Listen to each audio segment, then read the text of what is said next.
সূর্য থেকে দ্বিতীয় গ্রহ হলো শুক্র। দূর থেকে দেখতে অনেকটা পৃথিবীর মতোই লাগে, কিন্তু কাছ থেকে দেখলে এটি সম্পূর্ণ ভিন্ন এক জগৎ। শুক্র গ্রহটির আকার প্রায় পৃথিবীর সমান, শুধু সামান্য ছোট। এর গঠনও প্রায় অভিন্ন, যার একটি লোহার কেন্দ্র ও একটি উষ্ণ গ্রহমণ্ডল এবং একটি পাথরের ভূত্বক রয়েছে।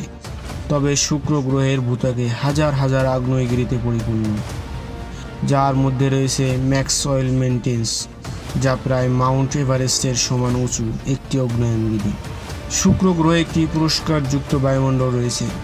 এটি এমন মেঘে পরিপূর্ণ যা থেকে বজ্রসহ সালফারিক অ্যাসিড বৃষ্টির ধারার মতো ঝরে পড়ে, যা ঘন্টায় প্রায় 224 মাইল গতিতে প্রশিক্ষণ করে।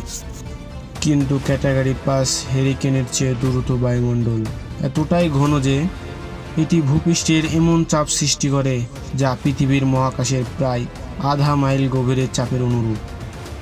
এসব এতটাই প্রবল যে শুক্র গ্রহের পৃষ্ঠে দাঁড়ালে কোনো মানুষ পিষ্ট হয়ে যাবে। শুক্র গ্রহের বায়ুমণ্ডল গ্রিন হাউস গ্যাস দ্বারা গঠিত, যার প্রধান উপাদান হলো কার্বন ডাইঅক্সাইড, যা বিশ্ব উষ্ণায়নের চরম রূপ সৃষ্টি করে। এগুলো সূর্যের চাপকে আটকে রাখে, যার ফলে পৃষ্ঠের তাপমাত্রা 880 ডিগ্রি ফ্যারেনহাইটের উপরে উঠে যায়, যার ফলে শুক্র সৌরজগতের সবচেয়ে উষ্ণতম গ্রহে পরিণত হয়েছে। শুক্র গ্রহ এতটাই প্রতিকূল যে মানুষ বা মহাকাশযান কেউ এর পৃষ্ঠে টিকে থাকতে পারে না। কিন্তু কিছু কিছু বিজ্ঞানীরা ধারণা করেন যে শুক্র গ্রহ সবসময় এতটা প্রতিকূল ছিল না। আজ থেকে প্রায় 2.9 বিলিয়ন থেকে 715 মিলিয়ন বছর আগে শুক্র গ্রহের বৈশ্বিক তাপমাত্রা আজকের পৃথিবীর তুলনায় মাত্র কয়েক ডিগ্রি কম ছিল। তাই এর গড় তাপমাত্রা প্রায় 465 ডিগ্রি সেলসিয়াস পর্যন্ত, যা লোহাকেও গলিয়ে ফেলতে পারে।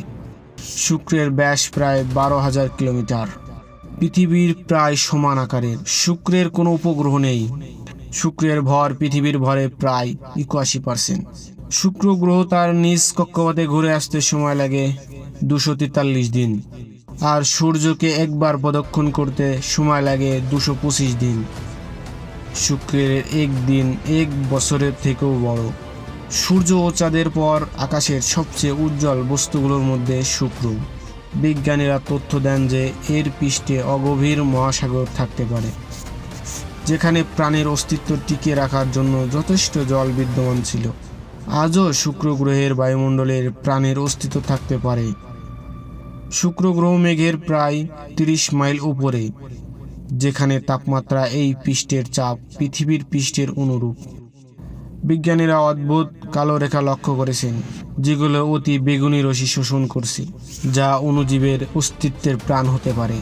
শুক্র গ্রহের বায়ুমণ্ডলে প্রাণ টিকে থাকা হয়তো কঠিন, কিন্তু এই কঠোর পরিবেশে শুক্রকে সৌন্দর্যের প্রতীক পরিণত করেছে।